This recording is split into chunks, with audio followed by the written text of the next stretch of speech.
começar a fazer, né, as perguntas que as pessoas... E acho que daí a gente vai fazendo um bate-papo para as Uhum. pessoas entenderem, até quem está aqui acompanhando, existe uma realidade de um perfil de imigrantes, mas existe uma realidade de outro perfil de imigrantes que estão nos Estados Unidos e que esse sim é o grande olhar, né, eu acredito que do governo atual. Né? Uma pessoa perguntou assim, tem alguma proposta específica para o visto F1? Acho que essa pessoa está no Brasil aguardando, né? Acho que as fronteiras estão fechadas nesse momento e está aguardando a abertura das fronteiras para poder entrar. Se tem alguma proposta, e eu sempre falo assim, a proposta de reforma do Biden trouxe uma esperança para todo mundo, até em muitos aspectos que nem Uhum. fazem parte da proposta. Mas é uma pergunta, né? Tem alguma Certo. proposta específica para o F1, né, nessa Tá. administração atual? Então, para o pessoal que está acompanhando a gente, que não sabe, o F1 é o visto de estudante, tá? Hoje as fronteiras estão fechadas para quem sai direto do Brasil para cá. Se essa pessoa já tiver um visto F1 no passaporte válido, um I-20, que é o documento que a escola emite válido, essa pessoa, se ela quiser, ela pode vir fazendo uma quarentena de 15 dias em algum outro país. Por exemplo, hoje muitos brasileiros estão optando para ir para o México, fazer lá os 15 dias de quarentena e depois vir para cá. Então, se essa pessoa quiser fazer essa logística, ela tem chances de... A análise que ela vai ter aqui na entrada vai ser praticamente a mesma que se ela viesse do Brasil. Está com o documento correto, a sua intenção realmente é de ser estudante, enfim. Mas ela poderia fazer uma estadia em um outro país antes de vir para cá. Com relação a projetos para estudantes, não tem muita coisa. O que vai ter melhor assim seria para o pessoal do STEM, que é de ciências, tecnologia, matemática e engenharia. Tá? Para essa turma aí que procura esse tipo de cursos assim, o Biden, a proposta dele é dar uma possibilidade maior de chegar a um visto de residência permanente aqui nos Estados Unidos. Tá?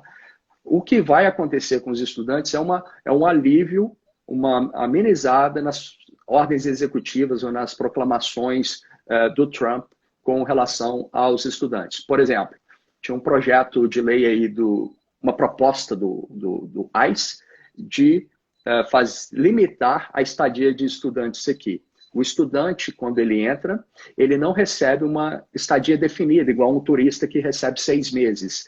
Ele recebe o duration of status, ou duração da estadia, enquanto estiver cumprindo ali os créditos. O ICE tinha um projeto aí, uma proposta de limitar isso, se eu não me engano, 4 anos. Aí ela teria que... Então, ela não receberia o duration of status, ela receberia 4 anos. Se precisar estender, teria que explicar o motivo da extensão. Então, eu acho que o Biden não vai dar seguimento a isso, vai continuar como duration of status, que essa administração, como é uma ordem executiva ali, ele tem poder sobre isso. Mas para o estudante propriamente dito, eu acho que vai continuar basicamente a mesma coisa, sim. O que pode vir a acontecer é que esse estudante estando aqui, e a proposta dessa nova administração quer dar facilidade tanto para casos através de família, como para casos através de emprego. Então, esse estudante estando aqui, ele vai poder, de alguma forma, chegar mais facilmente a um visto de trabalho, quem sabe depois um pulo para um green card. Tá? Ótimo. Eu acho que essa pessoa, a ideia, acho que ela estava no Brasil e queria saber como entrar. Agora vamos lá, as perguntas. Carta de deportação. Nenhum advogado me ajuda mais. Essa foi a colocação para a pessoa. Já procurei vários advogados e nenhum pega mais meu caso. E aí eu Tá. fico pensando, né, sobre... Eu costumo falar assim, é bom ter uma escuta de um aspecto, eu vou ampliando, porque a pessoa só coloca na cabeça dela Brasil e Estados Unidos. Ela só tem duas opções na vida. E às vezes existe uma imensidão de países aí que pode ter uma qualidade de vida também. E que às vezes precisa só ampliar um pouquinho o olhar, né, para outros países. Então, carta de deportação. Tem uma outra pessoa aqui também que fala, né? Já fui deportar, tô com carta de deportação e já voltei e tô com outra carta de deportação. Uhum. Como é que fica esses casos quando chegam no advogado? E eu sempre falo, procura um advogado, porque eu não tenho propriedade nenhuma para falar sobre isso. Certo.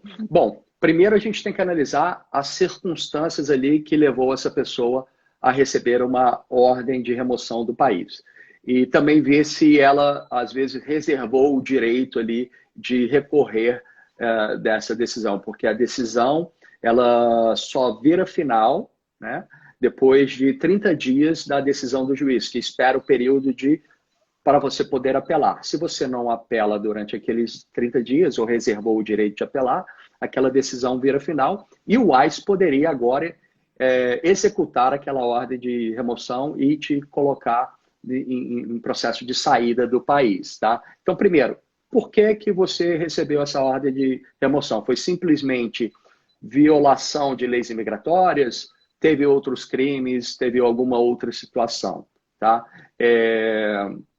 Então, acho que passa por isso. Já teve violações no passado.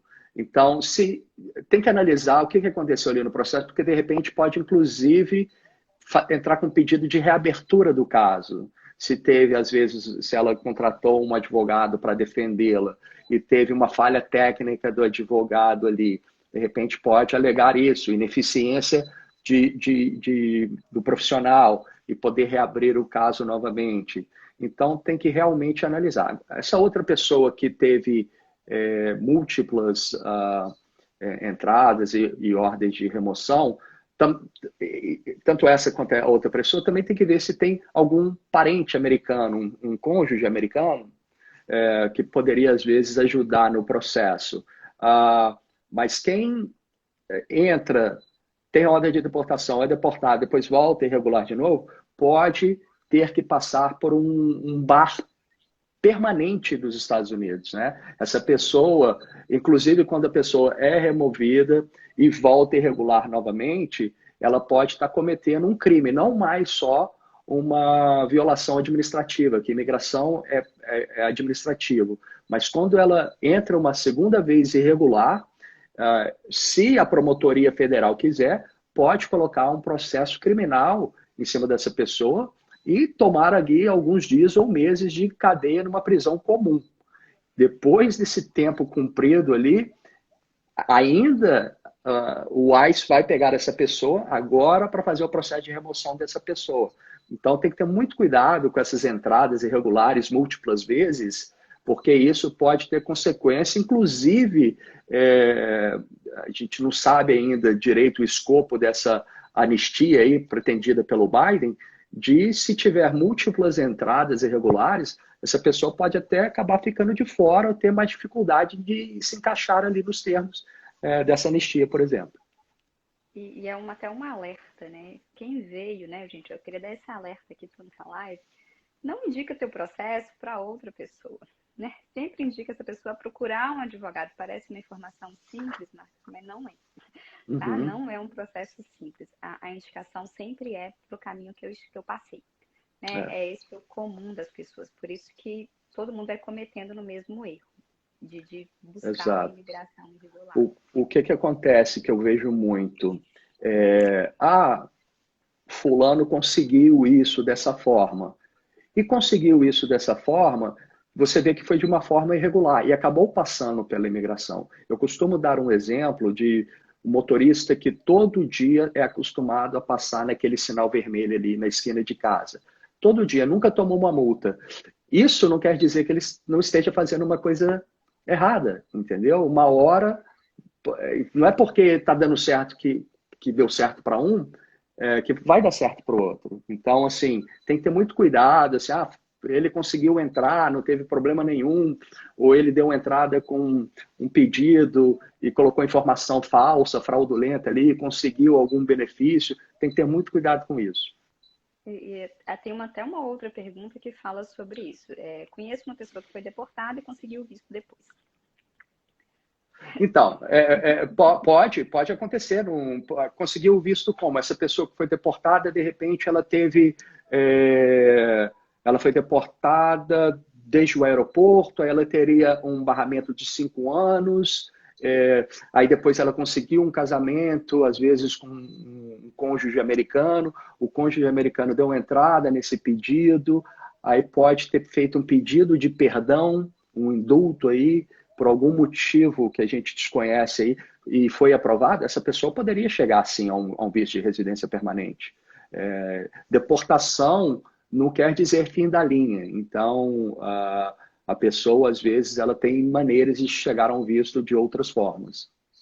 E aí eu vou chamar a atenção para os advogados brasileiros, não querendo fazer uma diferenciação, mas eu acho que o advogado brasileiro, ele tem uma capacidade, eu acho que nós brasileiros, né, nascemos tendo que criar oportunidades.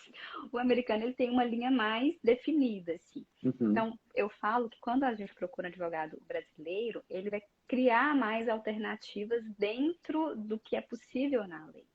E eu gosto muito de encaminhar para profissionais da mesma língua, né? Porque vai entender também essas Cultura, peculiaridades. A cultura influencia muito. Até um profissional, quando faz a escuta, não vai entender por que essa pessoa trilhou esse caminho. E aí eu sempre encaminho por conta dessa visão, né? Não é o fim da linha. Você tem que conversar, explica a sua situação, porque senão a pessoa fica limitada àquela linha de ação e não vai ampliando. E ali acabou para ela. E, correto. na maior parte das vezes, o fim da linha é ficar aqui, tá? Não é voltar. É, é, exatamente. Então, as pessoas vão vivendo escondidos, né? É, Aqui. é, Então, se fosse para voltar o fim da linha, recomeçar, talvez seria um recomeço ali. Mas o fim é. da linha, quando a gente fala do imigrante em situação irregular, é permanecer nos Estados Unidos. E acaba que alguns estados, alguns condados, assim, nos Estados Unidos, têm um tratamento mais humano ali com o imigrante que está sem documento e, e acaba conseguindo renovar uma carteira de motorista, acaba, né, conseguindo ter benefícios, por exemplo, num programa de saúde ali que aquele estado ofereça. Então, muitas vezes, né, não se ver mais em outro lugar a não ser aqui nos Estados Unidos. Outra pergunta. Filho nascidos aqui vai facilitar alguma questão no processo? O filho aconteceu comigo. Meus pais vieram como turista, ficaram. ah, Naquela época era muito mais fácil, não tinha tantas punições que a gente tinha hoje. Os brasileiros vinham, saíam, entravam com o mesmo visto ali, depois de ter ficado aqui, trabalhado, era uma outra realidade. Mas eu nasci aqui e eu fui aplicar para os meus pais quando eu completei 21 anos de idade. Então, um cidadão americano, ao completar 21 anos, ele pode peticionar para os pais. Então, se os pais ali... teve uma situação que eu vim fazer intercâmbio quando eu tinha uns 16, 17 anos e minha mãe queria vir me visitar e estava pedindo um visto de turista. Não deram para ela. Não deram para ela por causa daquele histórico lá dos anos 70, não deram visto para ela. Aí, quando eu completei 21 anos, aí eu dei entrada com uma petição de residente permanente para os meus pais. Então, agora, a intenção dos meus pais era imigrar, e o visto que eu estava pedindo era de imigrante, então casava ali.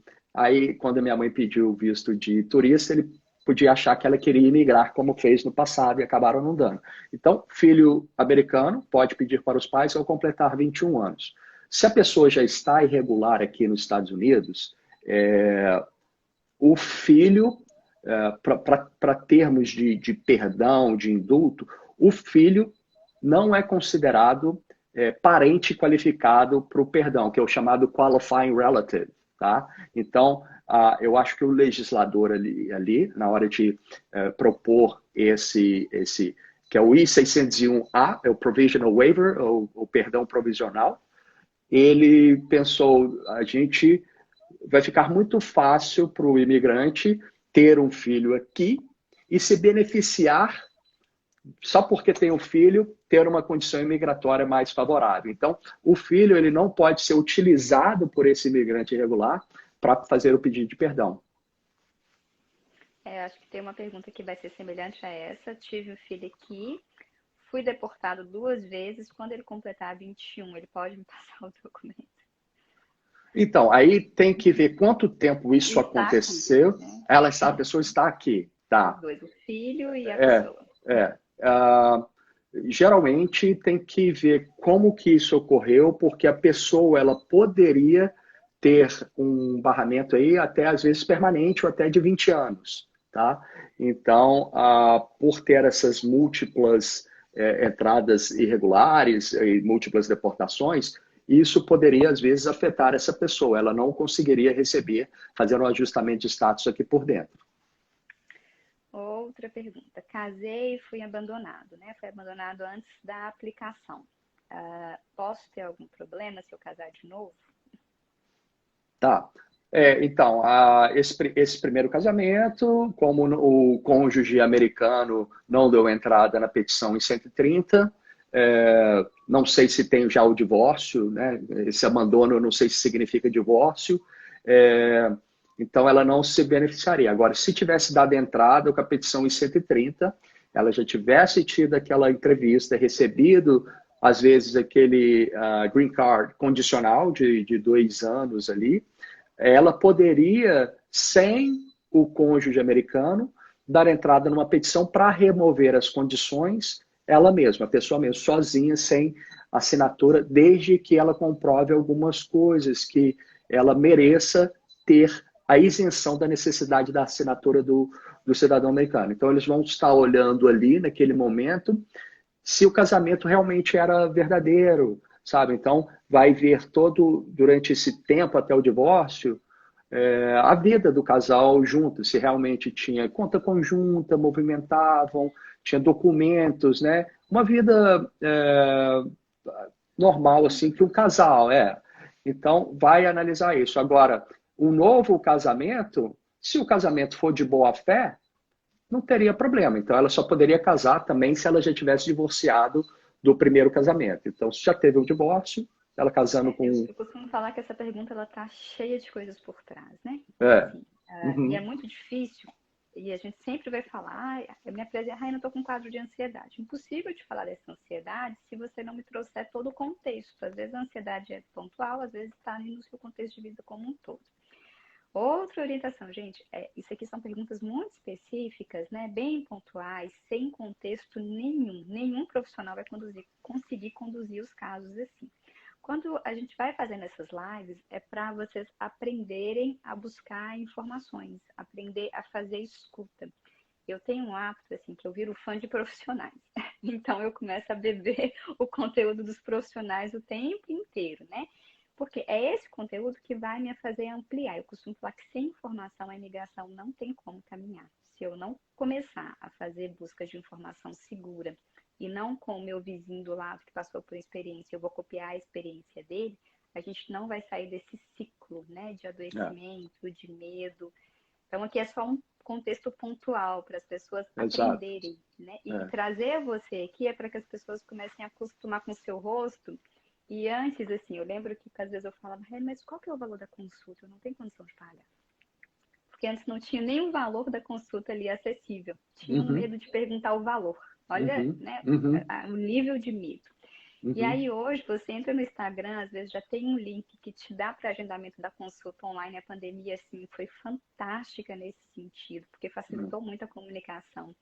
Eu não preciso mais lá, né, na Flórida buscar esse profissional, eu posso marcar o Zoom, eu estou Online. segura na minha casa. Então, a pandemia ela tem esse lado muito bom de trazer esse processo da tecnologia, da informação, e eu estou vendo até que uma das propostas imigratórias do Biden é trazer conteúdo da tecnologia no processo migratório lá no início, né? Eu até escrevi um Verdade. artigo sobre isso, que é o Canadá já tem feito isso, né? Bastante, assim. Uhum. E eu acredito que esse é o caminho mesmo. Então, os imigrantes têm que se preparar. Não adianta eu falar, eu estou aqui em situação irregular e não vou fazer nada, né? Então, É, gente, é, né?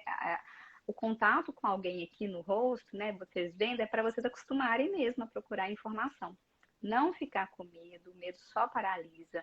Porque você tem o medo e você passa o medo para o teu filho, e assim vai sucessivamente as pessoas se escondendo desse lugar que deve ocupar. Então, os filhos geralmente poderiam cursar uma faculdade, fazer alguma coisa, e continua com o mesmo perfil de trabalho com os pais, porque está vivenciando uma cultura do medo e de se esconder muito o tempo inteiro como imigrante. Verdade. É uma realidade, viu, Marco? Então, É. outra pergunta. Aí vem os erros, né, do imigrante. Fui à corte 7 vezes por carteira de motorista. Pode ter algum problema nessa situação atual da proposta de reforma imigratória? Tá. Só fazendo um gancho antes no que você tinha falado aí, né?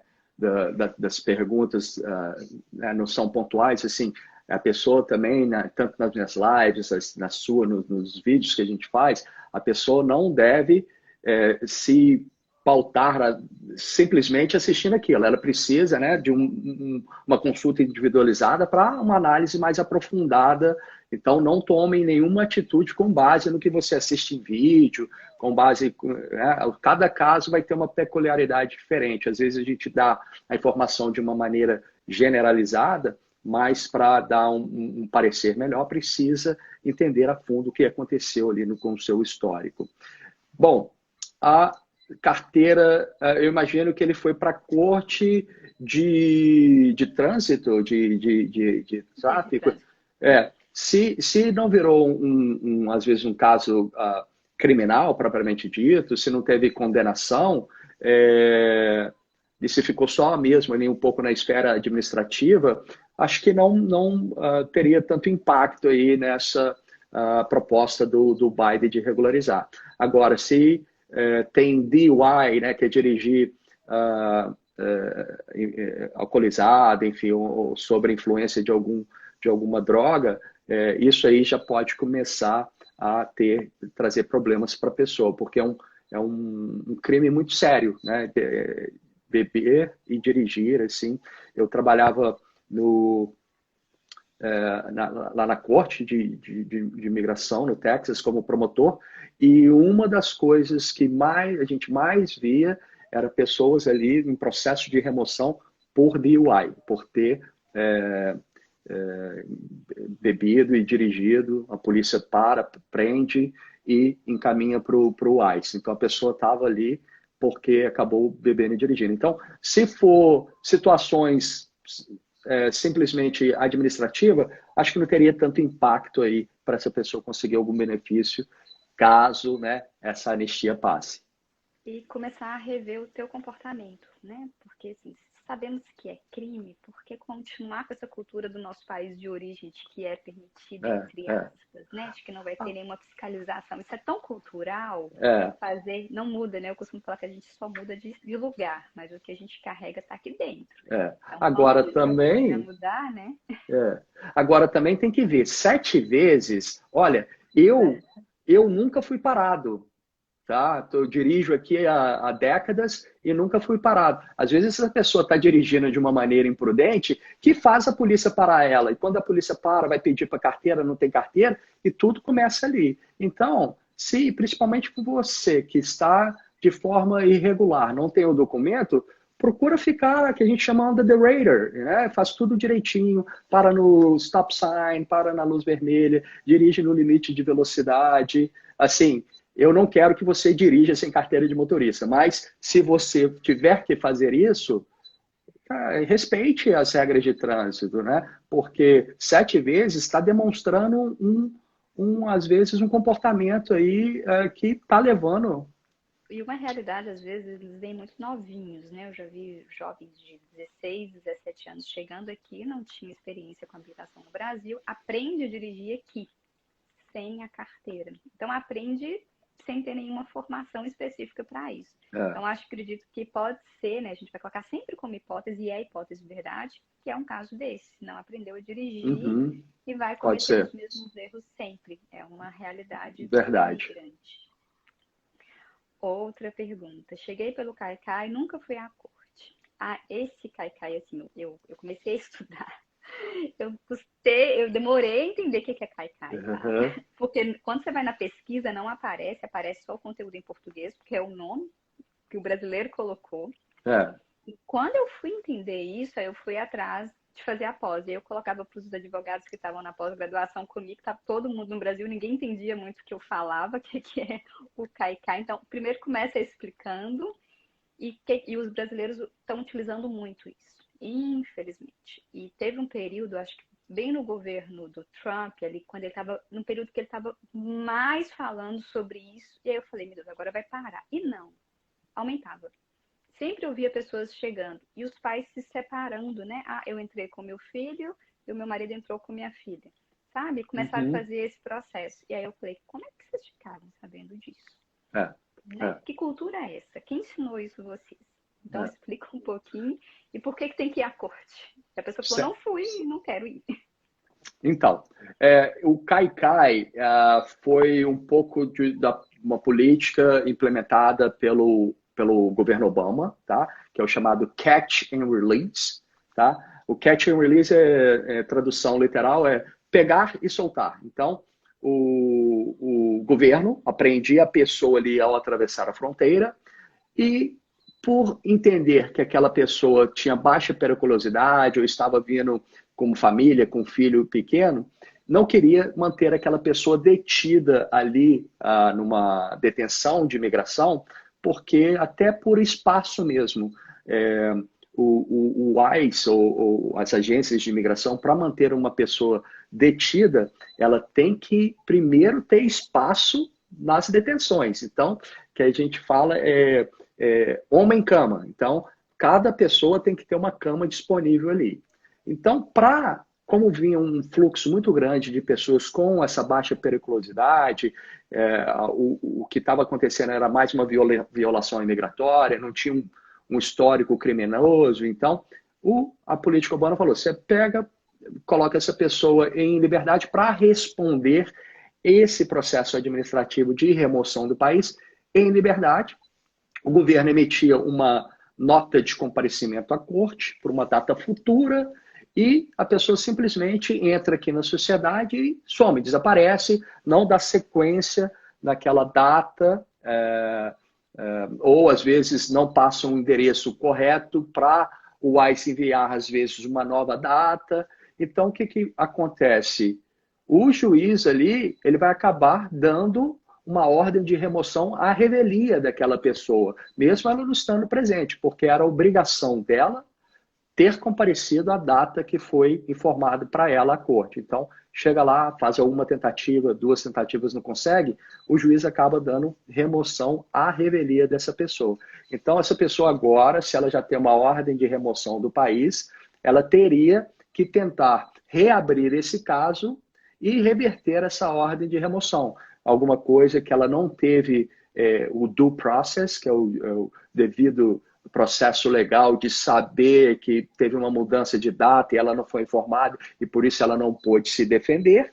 Então ela pode tentar de alguma forma reabrir o caso e brigar por isso. Às vezes hoje ela já está aqui numa situação diferente, em que acabou às vezes casando com um cidadão americano ou com alguém que tem green card e às vezes poderia se beneficiar disso. Então é interessante ver o que de facilitador ela teria na história dela aí.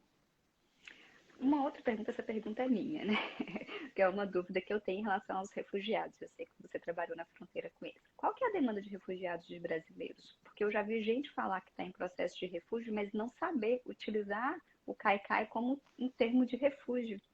Tá. Qual que é a demanda de brasileiros na fronteira? Porque é algo assim, o Brasil hoje vivencia isso com os venezuelanos e a gente não, a gente nem sabe lidar muito com isso, né? Eu costumo falar que os profissionais no Brasil ainda estamos aprendendo. Qual que é a demanda de brasileiros refugiados na fronteira? Certo. Bom, a pessoa, quando ela chega nos Estados Unidos, ela tem que demonstrar que ela tem um documento para ela entrar aqui, seja o passaporte com um visto que dá autorização ou dá o privilégio dela poder entrar aqui nos Estados Unidos. Quando a pessoa chega e está entrando sem inspeção ou chegando sem visto, o governo, naquele momento, tem o poder de colocar aquela pessoa para fora. Ali, uma expedited removal, uma remoção sumária. Tá? O governo só vai parar aquela remoção sumária se a pessoa informar que tem medo de voltar para o país de origem. O governo, naquele momento, ele tem que parar a remoção e colocar essa pessoa para ter uma audiência com o juiz ou com um oficial de asilo, tá? Os brasileiros que a gente vê mais, assim, e que só dando um panorama rápido aqui, o que é o asilo, para se qualificar para asilo, entre vários elementos do asilo, o seu medo, o seu dano que você reclama ter sofrido, a perseguição que você sofreu, ela tem que ser com base em 5 características, tá? A perseguição ou o medo de perseguição futura tem que ser com base na sua raça, na sua cor, com base na sua religião, com base na sua opinião política, com base na sua nacionalidade, ou com base, esse é um grupo muito amplo, você ser membro de um grupo social particular. Dentro desse universo aí, por exemplo, entre as minorias sexuais, então, eu vejo que uma das reclamações para brasileiros que acaba dando mais certo é quando a pessoa tem uma orientação sexual, é uma minoria sexual, e acaba sofrendo alguma perseguição no Brasil por isso, ou tem medo de voltar, com medo de acontecer alguma coisa para ela. Então, agora, o brasileiro que vem, pede asilo por simplesmente ter medo de violência urbana, isso não é motivo para asilo. Eu vejo muitas vezes falando, olha, aqui no meu bairro onde eu moro é muito perigoso, isso não é motivo para asilo. Você pode muito bem se relocar, o Brasil é um continente praticamente. Se você se relocar, sair daquela sua vizinhança ali e você for para a cidade ao lado, e esse movimento que você fizer for suficiente para acessar aquele perigo, você já está salvo. Você não precisa de asilo em outro país. Então, o que eu vejo, a demanda do brasileiro em pedir asilo é mais para parar aquele processo de remoção ali, ganhar um tempo, quem sabe chegar a uma autorização de trabalho nesse processo e tentar procrastinar isso o mais tempo possível, quem sabe, de repente, para, às vezes, conseguir uma nova lei aí que beneficie agora e ele possa, de repente, retirar esse pedido de asilo. Então, tem que ter cuidado também que um pedido, a gente chama frivolous asylum application, ou um pedido de asilo sem mérito, se você tomar uma decisão que a sua petição foi fraudulenta ou frivolous, você pode ficar impedido de receber qualquer benefício migratório para o resto da vida. Então, o asilo é um sistema tão lindo, tá, que foi feito para proteger mesmo os refugiados, que às vezes pessoas acabam se utilizando desse mecanismo, inflando o sistema. Então, às vezes, eu não consigo chegar a entrevistar aquele refugiado mesmo que sofreu perseguição no país, porque tem tanto pedido falso aqui que eu tenho que analisar tudo antes de chegar nele às vezes. Então, assim, se tiver uma decisão que o seu pedido de asilo foi fraudulento, você pode ficar o resto da vida impedido de receber um benefício migratório. E até lembrando, né, porque às vezes nós nos colocamos como o centro da imigração, né, como se o Brasil fosse o país que mais tivesse imigrantes nos Estados Unidos, e não é. Então, tem outros países em outros lugares do mundo que o risco é real, né? Então, hoje a gente fala de um deslocamento por questões ambientais, que as pessoas às vezes vão esquecendo. Então, assim, às vezes olhar para a realidade de outros países faz a minha realidade não ficar sempre a maior de todas. Nós brasileiros temos esse hábito de achar que nós somos o maior número de imigrantes aqui, com o maior problemas, né, no aspecto de criminalidade, de preconceitos, e não somos. Eu tive exposição assim com diversos cidadãos assim de diversos países e eu posso te falar seguramente que o Brasil está bem acima desses outros países. Assim, lógico, temos muitos problemas no Brasil, mas quando a gente começa a ver a realidade desses países africanos, ali, Venezuela, países ali da América Central, o Brasil está anos-luz desses países. Então, acho que só tem que ter cuidado com esses pedidos se não for verdadeiro. E muito cuidado com essa orientação. É a orientação que alguém deu. É isso que eu sempre vou bater na tecla com todo mundo aqui. Cuidado com a orientação que você recebeu. Ah, se der errado, fala isso lá pra gente. Né? É o que eu mais escuto. Né? As pessoas já vêm com uma orientação do que falar. porque escutou alguém, não porque buscou um profissional, porque eles estão sempre presentes. E a gente vai estar finalizando, porque eu quero deixar salvo, o tempo de live é 1 hora, né? Para ficar salvo, vai ficar salvo no meu perfil, vai ter a capinha lá. Eu vou fazer mais 2 perguntas só. Os agentes de imigração em aeroportos podem cancelar o Green Card ou interferir nisso? Então, a pessoa já tem um Green Card, foi para o Brasil, viajou, voltou. Na volta, o agente pode ter esse tipo de ação? Tá. Bom, quando a pessoa que tem Green Card ficou mais de 180 dias fora dos Estados Unidos, ao voltar, ela é considerada um residente retornando. Naquele momento, é como se ela estivesse pedindo admissão para entrar nos Estados Unidos. Até 180 dias, você com seu Green Card, você não é considerado que você está pedindo a autorização para entrar no país, porque seria um direito seu de entrar no país. A partir de 180 dias, é como se você estivesse pedindo autorização para entrar no país. E ali o oficial pode elevar aquilo para outro nível de interrogatório ali. Se você ficar mais de 1 ano fora dos Estados Unidos, é considerado abandono automático. Você abandonou a sua residência permanente. O oficial ali na fronteira não tem poder de tomar a green card de ninguém. Tá? O que ele pode fazer é te oferecer a você renunciar à sua residência porque você teria abandonado a sua residência. Então, tem que ser uma coisa voluntária, e não pode te coagir a fazer isso. Então, se você não tem intenção de abandonar aquilo, não assine nada, tá? Mas o oficial que ele pode fazer é te colocar e encaminhar para uma corte. Te dar ali uma nota de comparecimento à corte, e você ali vai ter que comparecer ao juiz e explicar se realmente você, ao sair dos Estados Unidos, tinha intenção de abandonar a sua residência. Então, é um conjunto de fatores. Quanto tempo você ficou fora? Né? Tem gente que fica 5 anos, tá, o Green Card ali está válido por 10, tenta voltar, mas o oficial ali, a resposta rápida... É casos de viagens, né? Viagens rápidas que as pessoas vão ao Brasil. 2, 3 semanas. Não, nesse caso não tem por que tomar, a não ser que tenha algum alerta de algum crime ali, mas mesmo assim, mesmo se a pessoa tiver cometido os piores crimes, aquele oficial não tem o poder de tomar o Green Card. Só quem tem é o juiz de imigração.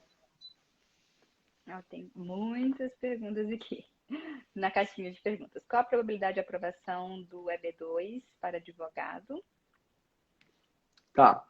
Bom, o EB2 é aquele visto em que você, se for através da categoria interesse nacional, a pessoa, o profissional, ela não precisa de uma oferta de trabalho para dar entrada com a petição, ela não precisa da empresa dando entrada na petição. Eu já tive casos de sucesso, tanto de EB2 como EB1 para advogados, desde que a pessoa demonstre que é um advogado diferenciado, né? E o que ela poderia fazer aqui nos Estados Unidos poderia ser de importância nacional.